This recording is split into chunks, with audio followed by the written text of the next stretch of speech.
What's going on, people? It's your man, the YB, back once again. So, Mr. Cobra and a few other cats brought to my attention that Anthony Robert Belchua versus Daniel Dubois for the IFBB Pro International World Title, which is essentially a collaboration between the bodybuilder community and Turkey. He's put 100% IFBB Pro. Look into it, people. That's what it is. Yeah, and some cat in the comments put me onto that fact. It's not the IBF. We got it confused. So I apologise. Anthony Johnston, he actually hasn't robbed a belt. He hasn't robbed a belt. Turkey made a new belt for him, and it's the IFBB Pro belt. That's what they're fighting for, and it makes sense. That for me is more fitting, because you ain't a world champion, Johnston. You can't be a world champion. And Dubois, listen, I ain't going at Dubois yet, but Dubois, you ain't a world champion either. What you could be, though, is an IFBB Pro champion. That's possible. As far as boxing goes, though, you are the sidemen. Told you the other day, you ain't even Robin. Yeah? You damn sure not Batman. Usyk's Batman, but you ain't even Robin like that. You, man, are the cats in the movie theatre holding the lights up for Batman and Robin. You're on the side right now. Yeah, someone got, listen, IB, what's wrong with a hard day's work? Nothing's wrong with a hard day's work. Someone's got to hold the light. It just so happens to be Johnston. So anyway, I've digressed. Let's get to the point here. Joshua and Dubois are fighting in Wembley. People have been telling me, oh, YB, it's flopping. And in fact, Carl Froch is kind of the most notorious exposer of the tickets flopping. So we're going to investigate that claim right now. Anyway, here's the quotes from the Cobra. No doubt about it, people. But this fight, being at Wembley Stadium, I think the fact that it's not sold out shows you what kind of fight it is and what people think of this fight. This fight maybe should be for the British title, maybe it should be at the O2 Arena. Listen, that's probably a little bit harsh and unrealistic, but it's obviously not what people are trying to portray it is, because Wembley Stadium, there's thousands of tickets left available. So you heard there from Froch. Thousands of tickets available and it's not selling well. This was news to me. Yeah, so obviously I don't go based on waffle. I go based on, people, this is publicly available information. You don't need no FOIA request to find this out. So, we go on Ticketmaster and we're fixing to look at and investigate what the situ is here. So at first glance, I ain't gonna lie. People think, YB, you're an AJ hater. I couldn't care less. I call a spade a spade.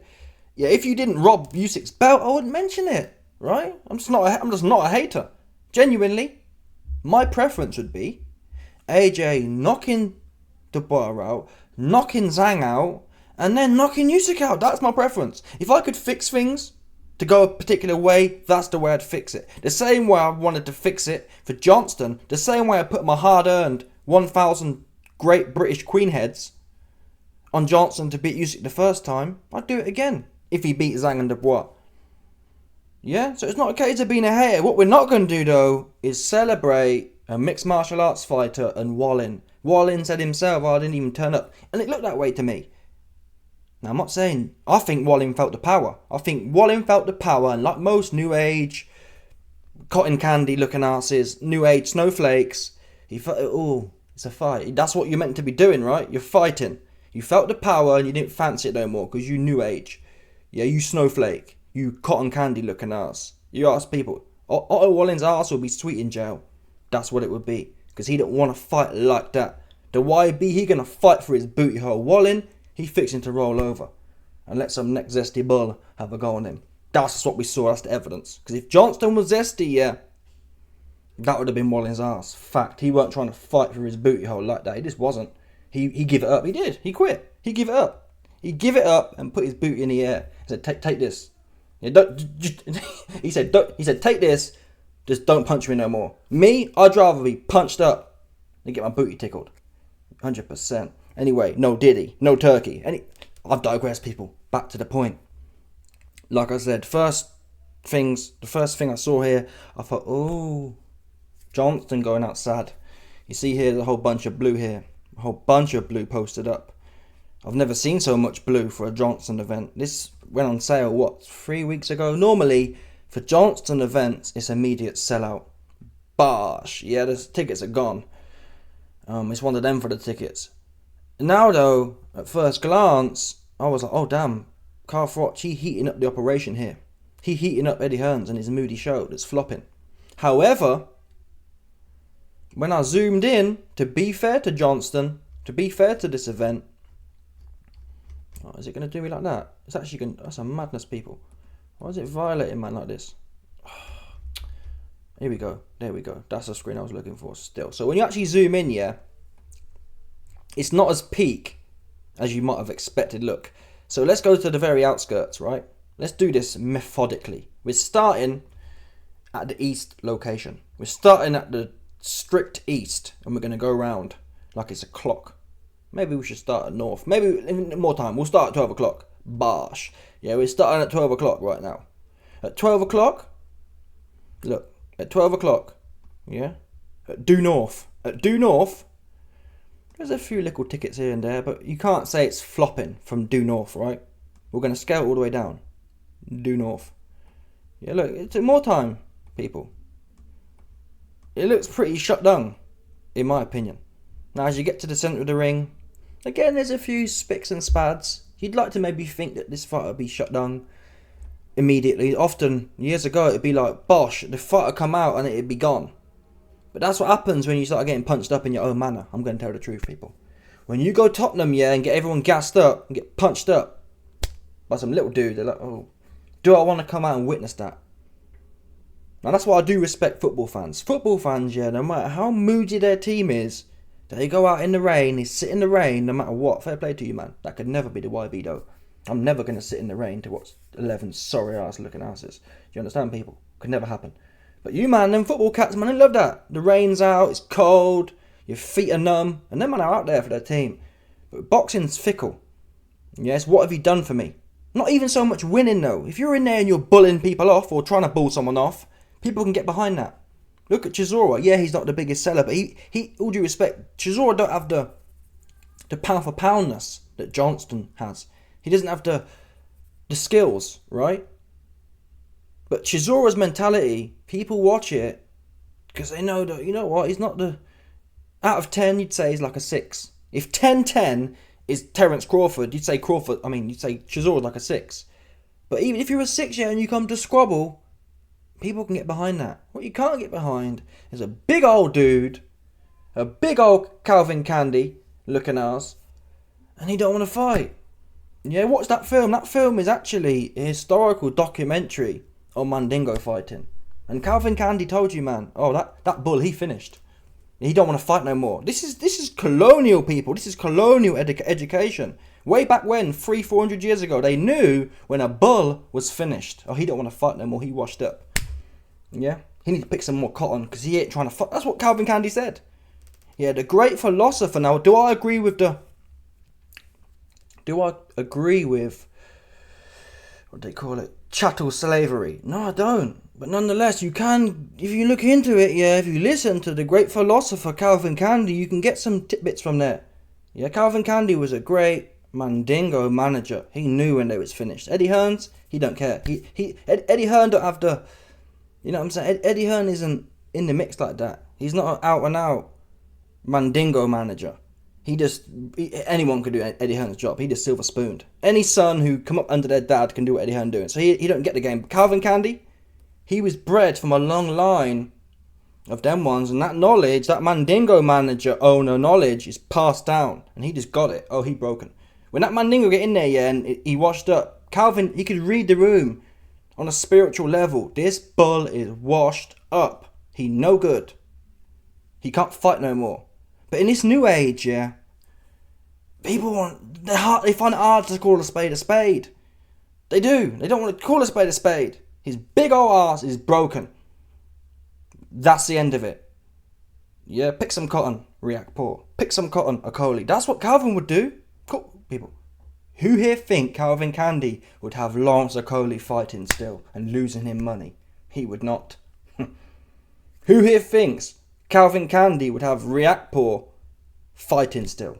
He would not. They'd be picking cotton on the field like all the rest of the Knicks out there. And rightfully so. Again, I'm not agreeing with the situation, institutionally speaking. But as far as fighting goes, Calvin Candy, he got it.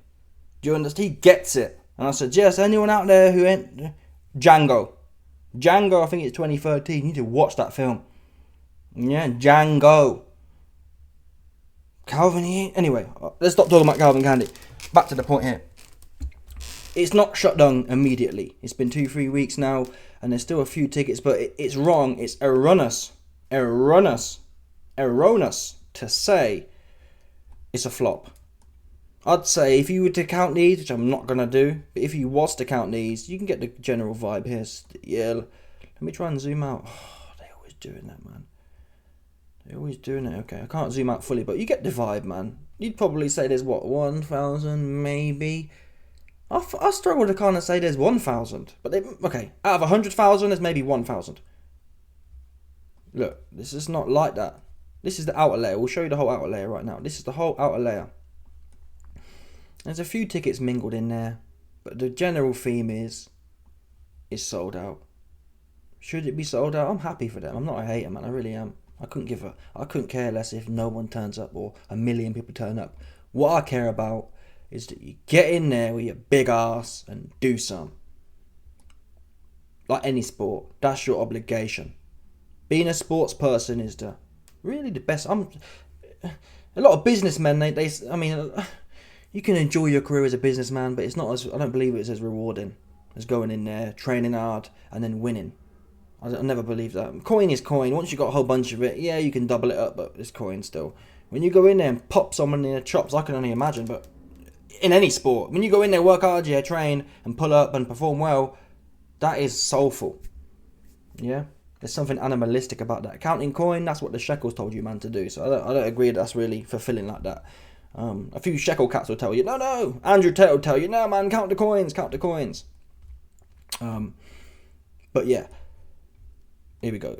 It's not sold out, but it more or less is sold out. Now, what I will say is, what we don't know though, sometimes what these promoters do is, if they feel it's a bit of a floppy one,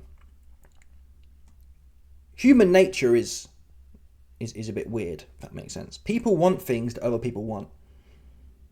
That's the bottom line. If you, man, have ever had a bird, yeah, like if you got 100%, if you go somewhere, yeah, and it's clear you're single, women are interested. You pull up to the club with a female, all of a sudden females are interested. People don't want Dusty McDusty. People don't want what other people don't want. So what promoters do is, they sometimes reduce the supply of tickets to make you think, oh, I better rush in there now. Yeah, oh, there's only 2 tickets left. In reality, they've got 1,000 tickets left. But they know, at the margins, if they can convince people who are impressionable to think there's not many left, that encourages people to buy now, right? So I don't know, is Eddie Hearn sitting on another 30k and they're dribbling them out? Yeah, because if you click on it, for example, it's a fact, even in my own life, if I click on something, an event or whatever, and I see there's a bunch of tickets, the urgency for me to buy, I think, oh, I'll do it next week. It's one that, one's there. Unless you're gagging to go somewhere, if you're on the fence and you see a bunch of seats, you think, no, I'll do it next week. Yeah? I'm a bit skint this week. I'll wait for next week. And then next week comes, you think, check again. On the never. You're always putting it back. Whereas if you click on there, yeah, and you see, oh, it's a bit moody, you're more inclined to do it then. So, but time will tell. I guess we could really. I'll look back in a few weeks and months. I'll look back in a month from now. If a month from now there's still the same amount of tickets, then we know there's some sort of skullduggery going on. Really, what I should do is take a snapshot of one of these sections and see if it changes and see if new seats pop up. If new seats pop up, in fact, I'll do that now. Let me pick a section. I'm gonna pick due north. Yeah, 100% north. We're gonna pick. Is that spark in the middle? Yeah, this bit here. So we got the identifier, people. This is the identifier for you, man. That little grating here. We're gonna snapshot this row here, and we'll know, because if colours start popping up here, where it's supposed to be sold out today, a month from now, then we know they're holding them back and they're dribbling them on. But that's not my base. I'm not a hater. My base case today is, I'd say there's probably a 30-40% chance that there's some moody El Shekel inorganic demand generator going on here. Yeah, trying to play with your mind. I'd say there's a 30% chance there's some sort of psyop that Massa Hearn running on your ass right now, trying to get you to be more inclined to buy tickets quicker. But 70% chance all the tickets are out there, and really there's about 1,000 or two left tops. And out of 100k, what's that? 1 or 2%? If they've got 100,000 tickets, there's only 1 or 2,000 left. That's a success. Is it the rabid AJ Klitschko success? No, but you seldomly get that again. You seldomly get that. Mike Tyson did it, even when he was washed up. But I don't know. When you're on the up, man, it's different. Once you've been beat a few times and you've had a few flop fights, you have to do something really special. For example, AJ, like I said, running through Zhang, running through Dubois, and then running through Usyk. At that point, if AJ runs through Usyk and then they make the Fury versus Usyk fight, at that point he's back on again, and AJ will be selling out Wembley to fight Joe Parker or any man at that point. Anyway, let me save this now. Let me know your thoughts, people. Smash the like button, subscribe, lick off the bell, 100%. There's just no doubt about it. Stop it.